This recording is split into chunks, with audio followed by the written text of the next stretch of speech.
Everybody, I am inside the press box here in Highmark Stadium, which means Buffalo Bills season is officially back. We had the preseason opener here today, and it was a fun game from the perspective of we're going to have a lot to talk about over the next 30 or 40 minutes. We're really excited about the start of the football season. And of course, this is Shout. He's Ryan Talbot. I'm Matt Parrino. We are brought to you by Tops Friendly Markets. The best burger deals in town are at Tops. With over 30 ready-to-grill burgers, Tops is the place to pick out the juiciest, most delicious burgers in town. From beef and turkey to chicken and veggie, you'll find something for everyone. Taste the flavors of the world with unique toppings and twists on the classic burger. What is up, Ryan? Hey, not too much, Matt. Meaningless game in terms of the outcome, but there was a lot of meaningful football played for some players vying for a roster spot, vying for a starting job today that we saw from the Bills. Yeah, and we're going to start with maybe not vying for a starting spot, which is kind of interesting, but vying for a very important job of backup to Josh Allen. That was Kyle Allen, who played into the third quarter today, and Matt Barkley, who closed down the show and kind of got the fire emoji going a little bit. I mean, Matt Barkley was superb, completed almost 95% of his passes in this game. And, Sean McDermott was asked about the quarterback competition after the game, and he clarified that this is a competition. Matt Barkley is competing with Kyle Allen to see who is going to be the backup. That's part of this. The other part of it is he clearly talked about an up and down day from the quarterback. Started with what we saw in the first half from Kyle Allen, thought that, obviously couldn't get any rhythm. And then he mentioned Matt Barkley taking his hat off to him for getting the ball out quickly and getting into a rhythm in the second half. I mean, this is a continuation of what we saw in training camp from Kyle Allen. And I think, it's concerning, but I also think this is why Matt Barkley's hung around here for so long, is that he knows the system. You could trot him out there and at least know that even though that maybe athletically he's a little bit limited in what you can do with him. I mean, there was a couple of balls that were maybe if you're going against a first team defense on an NFL Sunday, it's not going to go well, but he can go out there and execute what you need him to do. Yeah, no, I mean, that's perfectly said. And listen, if you would have told me months ago after they signed Kyle Allen that there would be a QB2 controversy between him and Matt Barkley, I probably would have rolled my eyes. But we saw at camp, we saw Matt Barkley get some reps with the second team, Kyle Allen get some reps with the third, and vice versa throughout camp. And then you get to today's game and you see the level of comfort that Matt Barkley has in this system. And when I say this system, it's not just Ken Dorsey's system. There's a lot that they carried over from Brian Dable. So he knows the ins and outs of this. And it showed knowing his reads, knowing who to get the ball to, spreading it around all those depth receivers, having a really nice performance. And then on the alternate side of it, you have Kyle Allen, first throw. It seemed like it was off time a little bit, almost intercepted. He had the bad interception that went off of Tyrell Shaver's hands, but going back and looking back at that play, I think you can pin it is just as much on Kyle Allen for where that ball was placed. It looked like they had it kind of drawn up well, but just the ball placement, everything else went wrong on that play. But you don't just want to get hung up on their stat lines in one game before you start saying, well, this is Matt Barkley's job to lose, or Kyle Allen can't kind of cut it here. Allen's still learning the system. He's still trying to get comfortable with it. And listen, Matt Barkley, as great as he was today, he was going against a lot of third team, fourth team type players on that Colts roster that will not be on the 53-man roster or any 53-man roster for that matter come cut down time. So there's a lot of factors to weigh in. Does Barkley deserve to be in a competition for the QB2 job after his performance today? Absolutely. But let's kind of wait and see how these next 2 weeks play out. If Barkley gets some second team reps, how does he handle playing against some guys that are going to make some rosters across this league? Yeah, and I do agree with what you're saying about this, who Matt Barkley was playing against. But I do think the inability of Kyle Allen to even show any, he played with the starters early on. And I know he was going up against, starters for the Colts as well. But that was an opportunity, I felt like, for him to just kind of show a little bit of progress. And some of the throws that he made, I mean, that one to Trent Sherfield that was almost intercepted. I mean, that's just a bad decision. It's a bad throw. It's one of those ones that that's one of the plays where he got the ball out of his hands and it didn't even matter. So I think that as you move along here, I think the Bills will have to make a decision in whether or not they want to bring somebody else into the mix or, continue to, put Kyle Allen in the practice squad and then roll with Matt Barkley as a backup if you need him and hope that time, in the building gets him to a place where you feel comfortable. And listen, we've talked about this on the show a lot, Ryan, over the years. Like my take on backup quarterback is well documented. I'm not as concerned about it as most, only because, sure, I think if you could find somebody like a Mitchell Trubisky that can kind of right the ship for a couple of weeks, it's a great spot to be in. It's hard to do consistently every year because, you have to pay those guys and the Bills don't have a lot of money to throw around. So I think from that perspective, you're going to have to kind of just roll the dice with somebody that might be a little bit less than what you want. And if Josh Allen misses any kind of extended time, it's going to be a bad spot anyway. Yeah, that's just it. If you look across the landscape of this league, not just Buffalo, most teams probably don't have a QB2 that if they had to play meaningful reps, multiple games that would be able to win the majority of them or even split. There's a lot of bad quarterback play in terms of the QB2 position across this league because there's not even 32 great quarterbacks in this league, let alone 64 of them. So you're going to run into this problem a lot. Kyle Allen, though, has left a lot to be desired this summer between training camp and this first preseason game.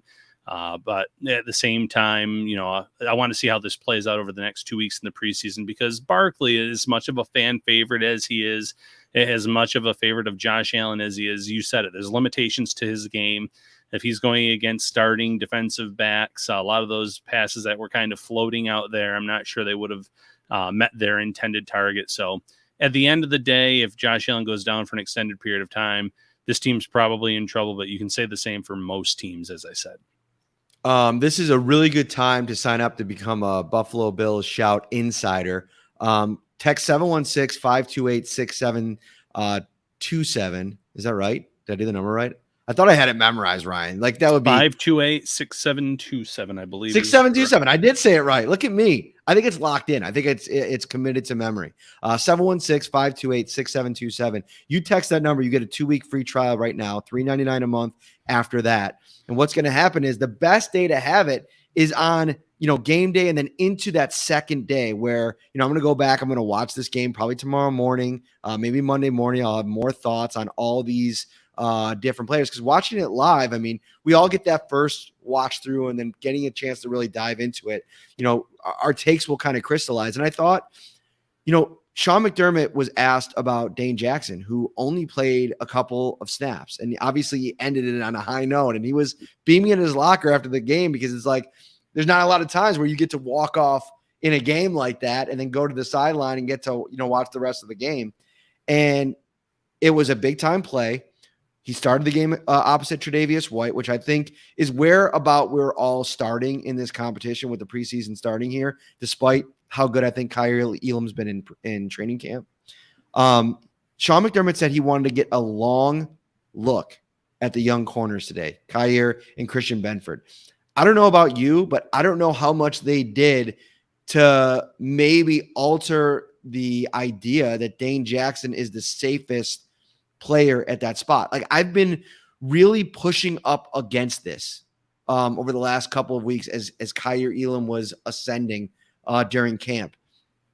But the more I think about it, the more I just wonder if they take a play like that Dane Jackson makes, right place, right time, just dependable kind of player. Even Damar Hamlin said after the game, Dane Jackson always is a guy that kind of makes plays. If that's just enough that pushes him into that really comfortable spot. I think that he did more than enough today in that one drive, like you said. The interception came on a high pass from Anthony Richardson. Saran Neal deserves credit for pressuring him on that play. But Dane Jackson, a veteran cornerback, he was eyes on the QB. He broke off of his receiver and, all he did was he read the play, saw the high pass, and then he pulled that down. So in this cornerback competition, Dane Jackson goes, 1 for 1 essentially in his lone drive in terms of making a big play for this team, getting to watch the rest of it off on the sidelines. I watched Christian Benford. Benford had the strongest end of training camp. I I noticed him out there on that top special teams unit with Saran Neal on that play where they downed it within the 7. That doesn't mean that you can end up winning this job, but that was noticeable to me. And then in the case of Elam did not do himself any favors, Matt. At the end of training camp, what were we talking about? He can be too handsy at times. And I thought the majority of that rep where he was penalized for defensive pass interference was pretty good, but it was that last tug on the jersey of the receiver that those officials are going to call 9 out of 10 times. And if there's one thing Sean McDermott will not tolerate, it's penalties that extend drives. And we can get into this later. The Bills were kind of sloppy today too, overall. But that play is not going to help Elam at the end of the day in this competition.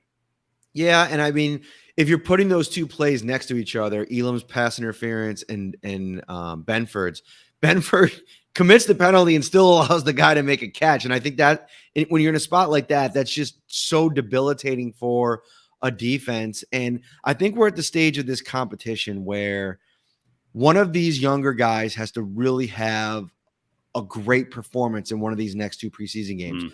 Ryan, I think we're in a spot where they might not play Dane Jackson the rest of the time. They know what they have in them.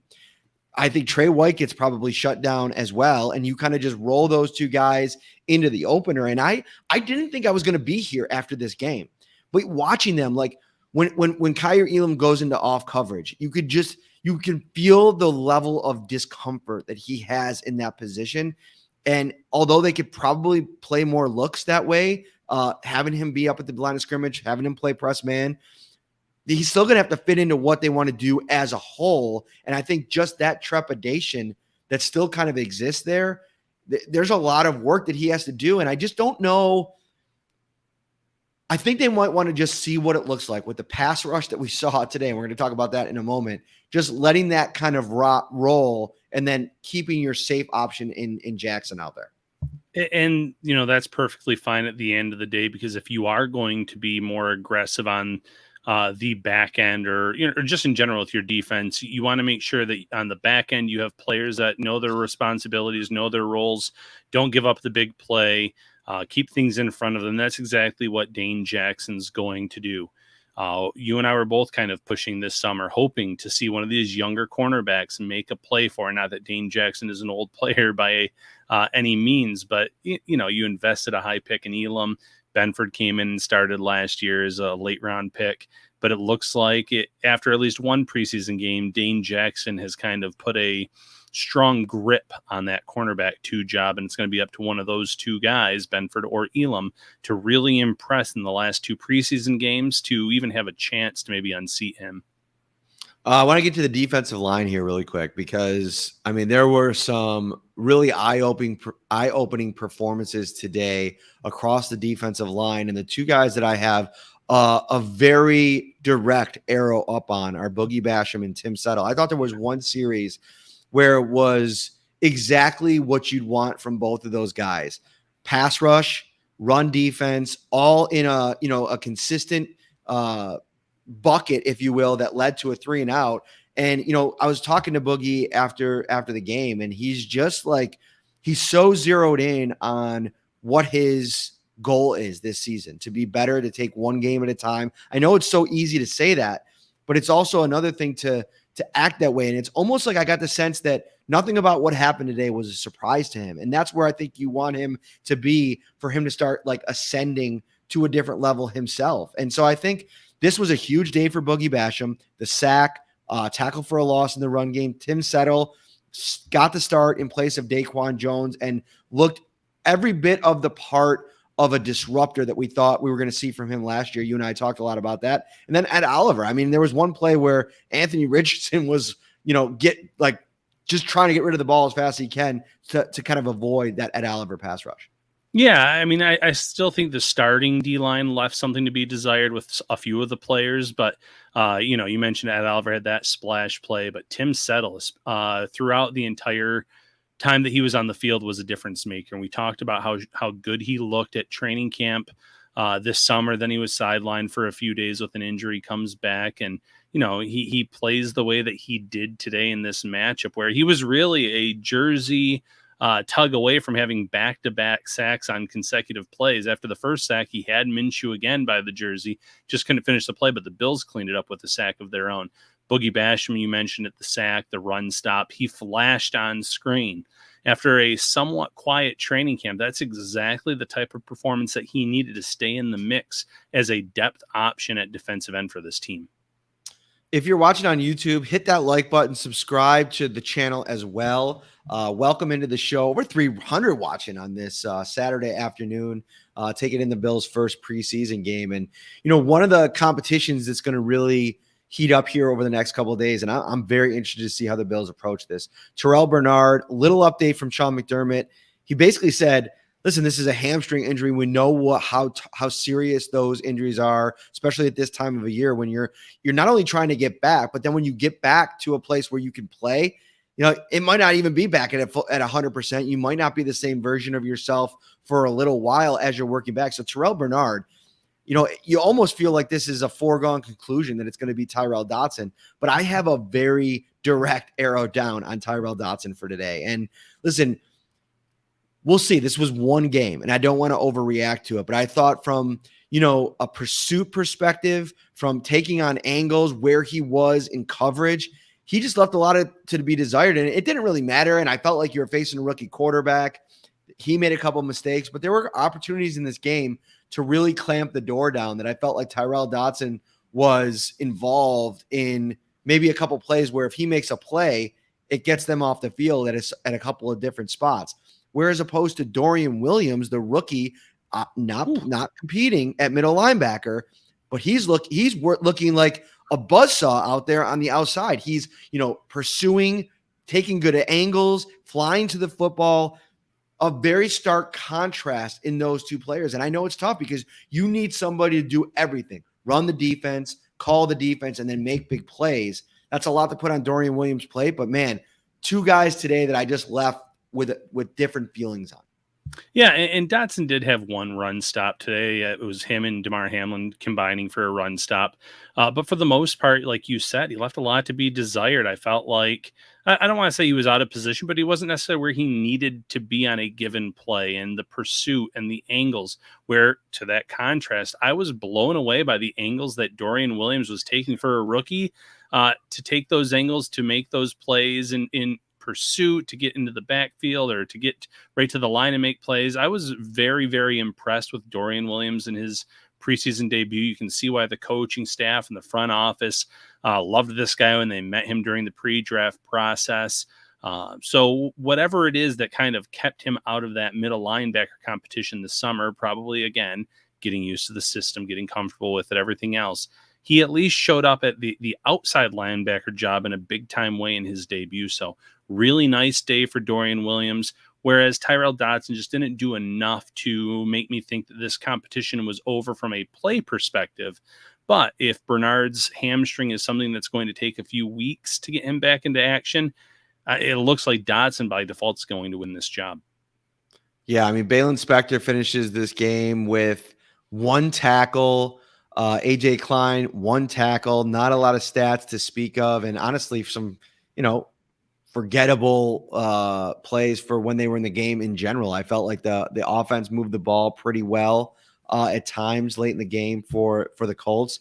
And the Spector part of this conversation it's puzzling because I felt like he went into training camp on this super interesting trajectory as somebody that can make things really ugly in the middle linebacker competition, and he gets one day and they pluck him completely out of it, which makes me wonder, like, what was he doing up to that point, and what did they see in those few days there that made them about face? And Sean was asked about him after the game today, and it's funny how quickly he just kind of like went to AJ Klein and then kind of finished to just say one nice thing about Balin, and it's just almost like he's become a forgotten guy to the point where now I don't even know if he makes this roster, Ryan. Wow. I still think he makes the roster, but it is interesting. Whatever happened, you and I both thought that his day with the starting team went fairly well. He made some plays. He was communicating, but then he just got removed from the competition. It's funny. Had he never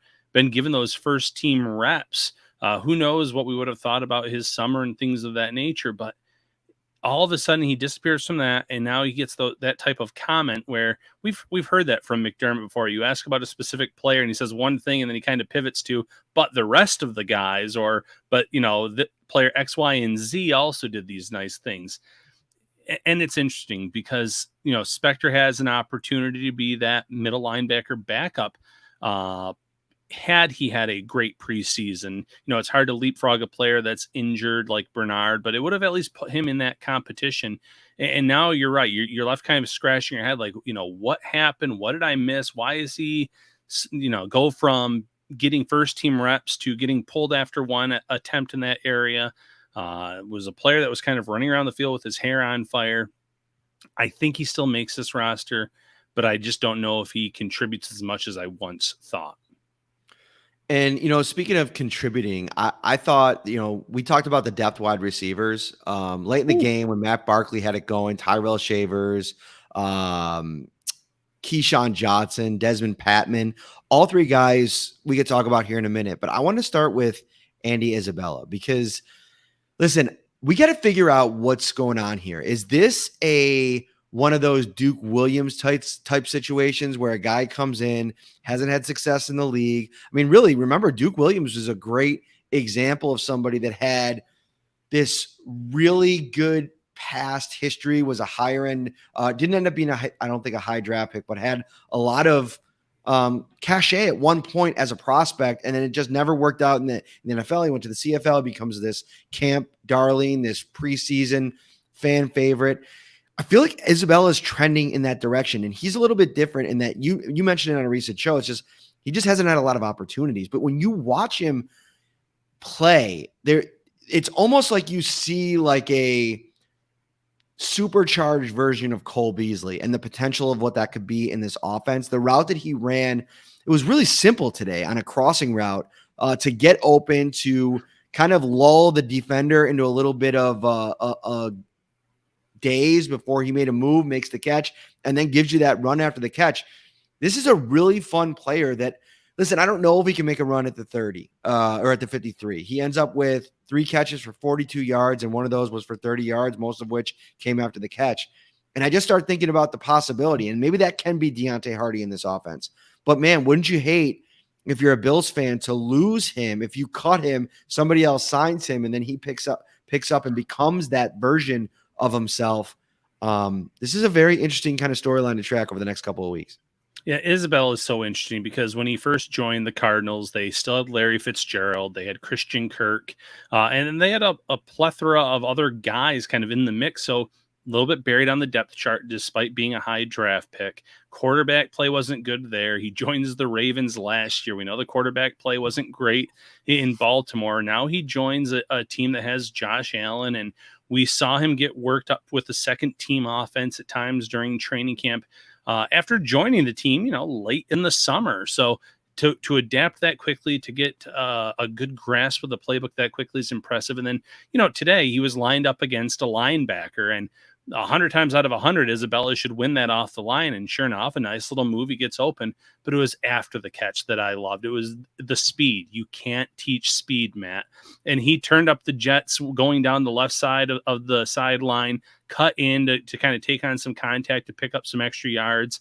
That was a big play for this offense. And he can do that. He could be, if you don't want him to or miss out on him, you could use him as a gadget type player, use that speed, kind of an Isaiah McKenzie type role. But it comes down to how many wide receivers can you really carry on this team? Who are you comfortable carrying after your top 5? I see a lot of comments in here about where was Justin Shorter today. Shorter was not among those depth receivers that really showed out and had a big day today, but Isabella was impressive in terms of where he, how long he's been here and how much he's picked up this offense. If you want to pick up something cool, why don't you head over to topsmarkets.com for the exclusive Six Flags Darien Lake evening passes. They're available for purchase at any Tops checkout today for $29.99 plus tax. Evening passes are valid for park admission after 5 p.m. only. Don't miss the Laser Lights Summerfest presented by Tops. Plus, you could save time and skip the line with your Tops Bonus Plus card. Show your Topps Bonus Plus and skip the lines at Darien Lake Amphitheater concerts. Offer not available to purchase at Six Flags Darien Lake. Valid specific operating days, May 20th through September 3rd. Where do you want to go next, Ryan? Well, let's really quickly talk about some of those other depth wide receivers, specifically Tyrell Shavers. What a roller coaster of a day for Shavers. You and I kind of talked him up at times at training camp about how he flashed at times. Then he comes in and he has a bad drop. He has that interception where I think it's a 50-50 split on who deserves the blame between Kyle Allen and Shavers. And you're like, this is the exact opposite of what we saw from him. And then all of a sudden, he gets open for a touchdown. He gets open downfield. He draws a deep defensive pass interference penalty where if he had not been interfered with, we might be talking about Tyrell Shavers having 2 touchdowns on the day. And, that's the type of performance that, yes, it did not end on, or did not start on a high note, but the coaching staff is going to say, okay, he was responsible for us getting 2 touchdowns. He had one of his own, and he got us in position for the latter. He made some key grabs, and maybe it was nerves, and he still has a long way to go to make this roster. But if he can replicate the latter part of his performance today in these last 2 preseason games, it's going to be a really tough decision for them to make. Yeah. So it's interesting because we were just talking about Isabella, and if they really liked him, like getting into the mix for 7, I think Shavers to me is a practice squad guy. And I think the hands are going to be something that they're concerned. I wrote that in the insider text group today to somebody asking me a follow-up after we talked a little bit about Shavers' touchdown. And I just think that you have to be dependable. And I'm going to combine this with another topic because Tyrell Shavers has this big time play, and in a way it felt like it overshadowed the 2 drops, right? Now, when you go back and watch the tape of that, I'm not necessarily sure that is going to be the case because Khalil Shakir had 2 really nice plays in this game today, but the one drop that he had on 3rd and 5 that would have been for a first down, to me, brings down his, grade, if you will, considerably for what he did in this game. And one of the things, too, that people dinged Gabe Davis so much for from last season was the reliability as a pass catcher. All the drops, the drop rate was the highest it has been for him in the league. The same thing goes for Shavers and Shakir for me, and that's why for Shakir, I'm going to give the arrow down because this is year 2. I think Shavers being able to bounce back in your first NFL game, I'm a little bit more lenient, and we'll watch that closely. And again, there's a different level of athleticism to Shavers' game. We watched it in training camp, the way that he can kind of separate and, his ability to move at the line of scrimmage. It's very intriguing. He's got to figure out the hands, and maybe that's why he didn't get drafted. But yeah, Shakir, big thumbs down today for Shakir. Yeah, last thing on Shavers, he was an elite gunner in college. That could be some angle, but I agree with you. Practice squad is more likely. Khalil Shakir was kind of like the opposite Shavers. You mentioned that first grab where he elevated and plucked the ball out of the air the way he did was an outstanding catch. Then he had one that was highly contested, and he hauls that in. But then the third attempt in his direction was right on the money. He would have caught it and gone off to the sidelines for a first down, and he just dropped it. And, the big difference, too, between a guy like Shavers and a guy like Shakir is this was a 5th-round draft pick of the Bills last year that a lot of people thought was an absolute steal at where they ended up getting him. A lot of people who thought he might have a decent-sized role in this offense, and maybe he still will. It's too early to say that he won't. But drops like that are going to frustrate this coaching staff. The Bills were 2nd in drops last year. They're trying to eliminate as much of that as they can. It's why they drafted a guy like Dalton Kincaid with as sure hands as you can get. It's why they added some of the receivers that they did in the offseason. But a drop like that after 2 terrific catches is going to leave a kind of a bad taste in the coaching staff's mouth when they're looking at that, because those are the easy ones that you're supposed to haul in, that you're supposed to catch to keep your drives moving. Even last year in that playoff game against Miami, he should have hauled in a 50-plus yard pass. It really was in his hands, and he dropped it. And if you can't trust a player to step up in big moments, it's going to be hard to get them on the field consistently. Yeah. Speaking of getting on the field consistently, let's spend a little bit of time on the offensive line because it was interesting. Sean talking about after the game, wanting to give an opportunity to Osiris Torrance. And, for the most part, again, I think it's really hard to evaluate this. I didn't think there was any times that I noticed him getting completely blown up, which I think is a really good thing. I want to go back and kind of watch the performance, zero in on him a little bit more to see how he held up. And Sean reserved judgment as well. He wanted to go kind of take a look at the tape. We'll get a chance to talk to him tomorrow, and maybe he'll have some feedback on Torrance's game. But I think this was a big step for him.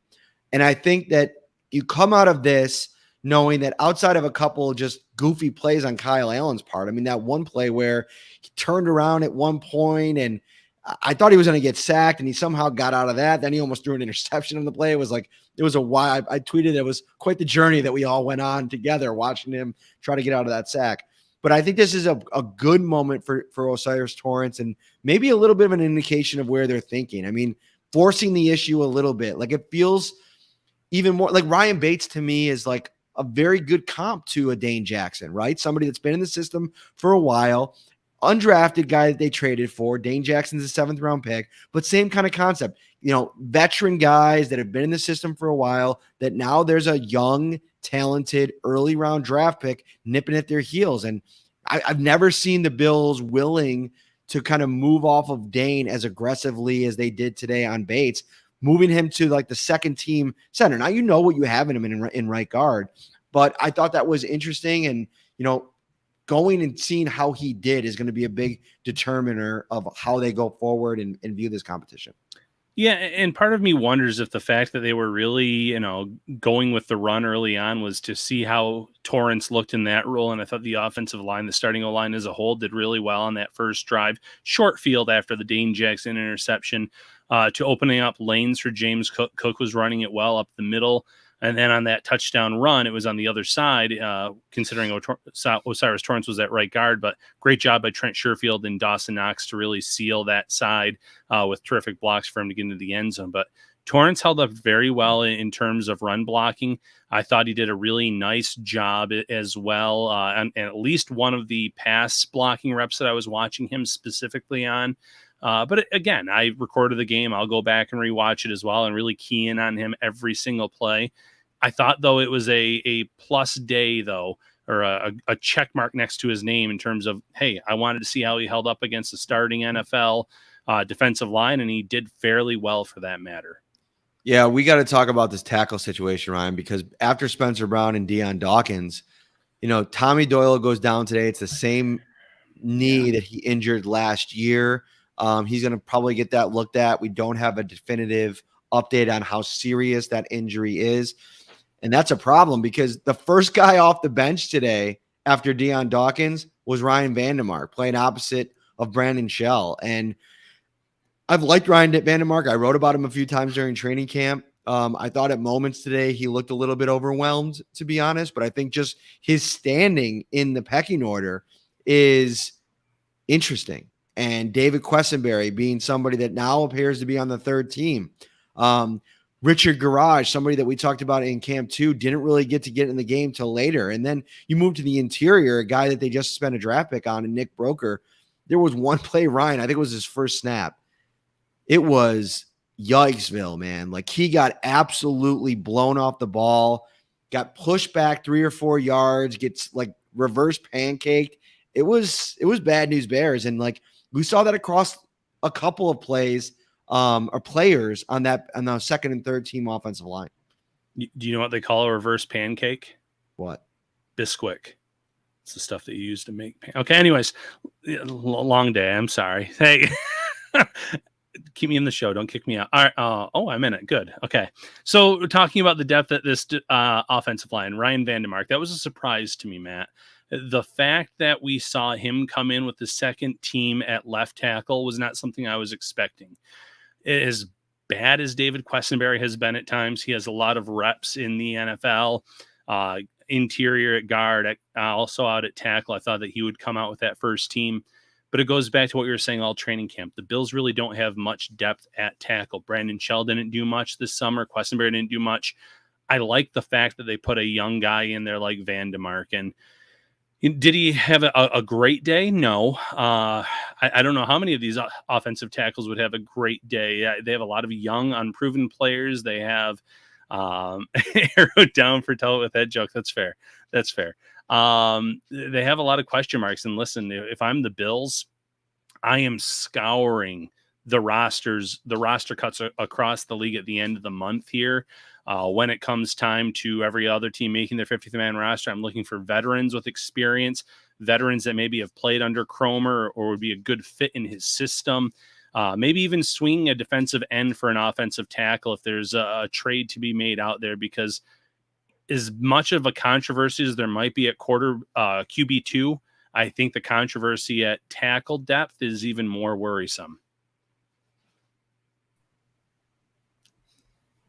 I'll bounce back in. I had to give myself a timeout. That was arguably the worst dad joke that you've ever dropped on this show, and I just needed a moment to collect myself.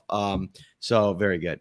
We have some fun on this show. Hey, listen, I'm proud of you. You really handled yourself in that, minute plus of just dead air time. Like you were carrying it. So there you have it.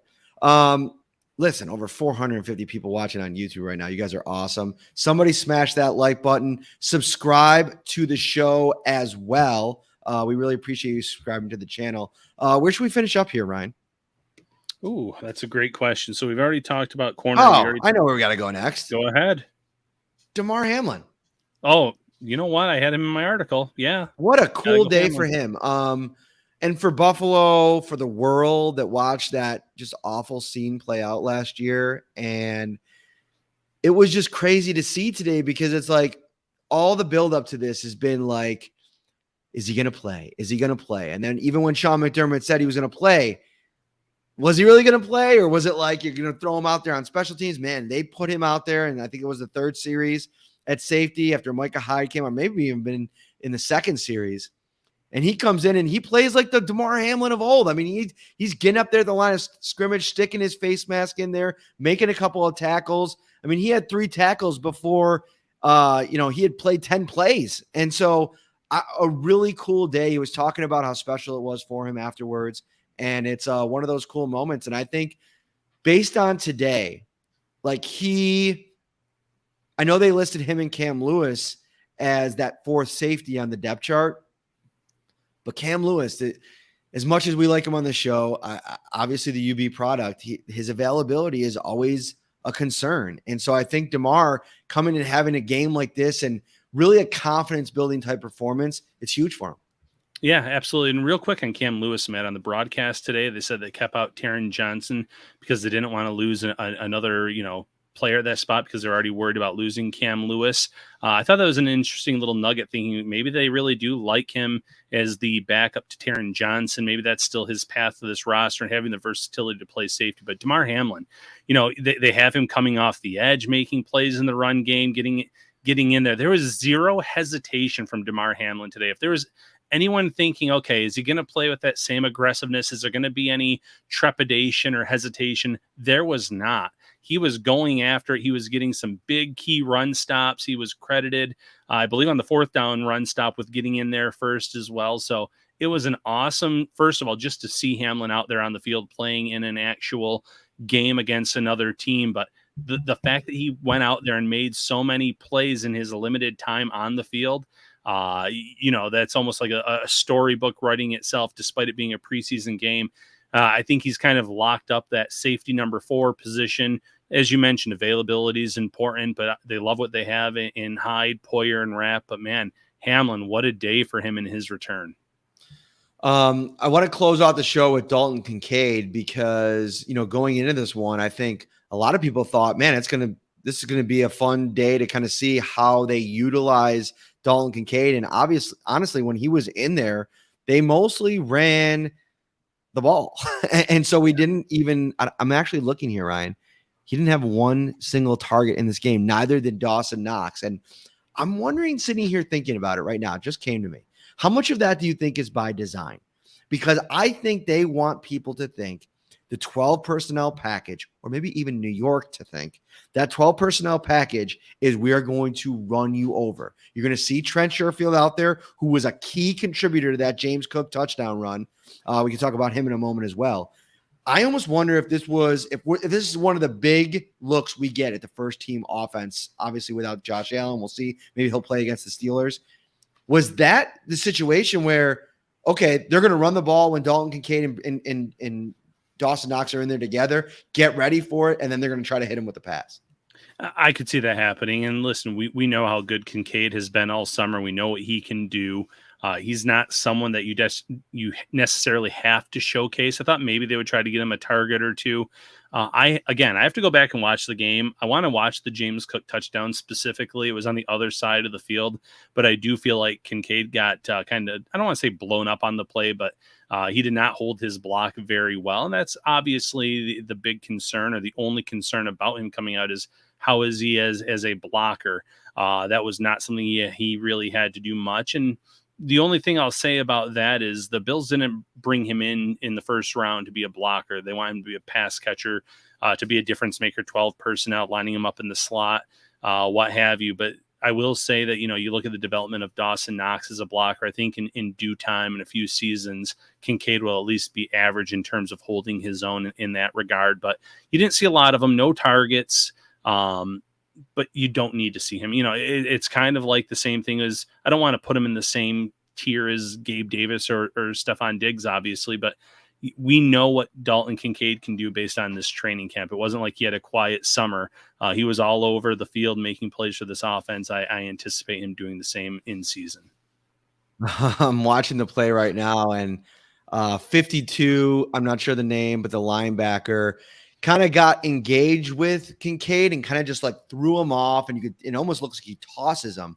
But I will say, I will give Kincaid the credit that I think that he engaged him long enough, allowed Cook to get out there, and the linebacker wasn't able to get in and be a part of the play. So yeah, as he's kind of developing that part of his game, I think that's going to be the emphasis for Rob Boras and Ken Dorsey is, listen, you're not going to win every rep. At times, you're going to get out leveraged. You're going to get thrown aside. These are big dudes. They're powerful. But you got to do the best you can to sustain that block for as long as you can. And I actually think, watching it back a few quick times here, that block was good enough to spring.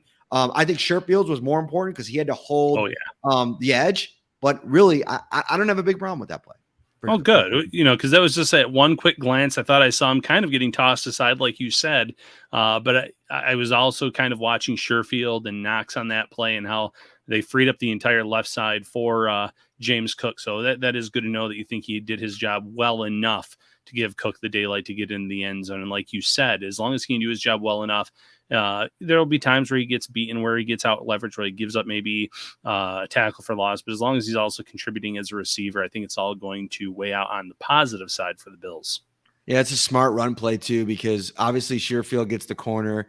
He gets a good block on him. Dawson Knox gets down to the next level, takes out what I believe is either the nickel or the safety, and they run to the opposite side of Darius Leonard, which I feel like is the really smart way to attack that defense. So a really good play at that part in the game. And I just don't think that they were going to show a lot of their cards. I thought it was interesting too, Matt Barkley saying that Josh Allen took a little bit of a play caller role in this game and actually kind of saw that touchdown to Patman down in the left corner was one of those plays where they were looking at the iPads, I would imagine, and Josh Allen pointed it out. And Matt Barkley told him, listen, if we get it on a third down, I want you to get that in. I want you to call that play. And little do we know that it worked for a touchdown.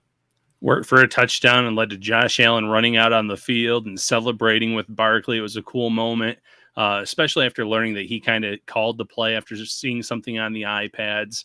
One of those neat little things between two really close friends. One of our close friends is Tops Friendly Markets, and they have great deals on all of your local favorites. Check these out. Salem Smokehouse 3-pound bag of hot dogs, $11.99. You get yourself a Salem's ham, $7.99 a pound. Great for sandwiches, or just eat it right out of the wrapper. And then, of course, Perry's ice cream. Get yourself 3 for $12 right now at Tops. Do not wait any longer. I saw a question in here about Tops, or about Shout a Buffalo Bills text insider group. You can join that group for a 2-week free trial if you're in the US, Canada, and I believe Mexico. So try it out. We're working on getting this thing international. We got a lot of folks in Brazil, the UK, which we're going to in a couple of months, that want to get involved in this. But for right now, it is the US and Canada. So text 716-528-6727. Get your 2-week free trial, $3.99 a month. After that, we'll give you all of our thoughts on this game and much more. Plenty of Bisquick at tops for Ryan. That is the case. He's Ryan Talbot. I'm Matt Parrino. See you later, everybody.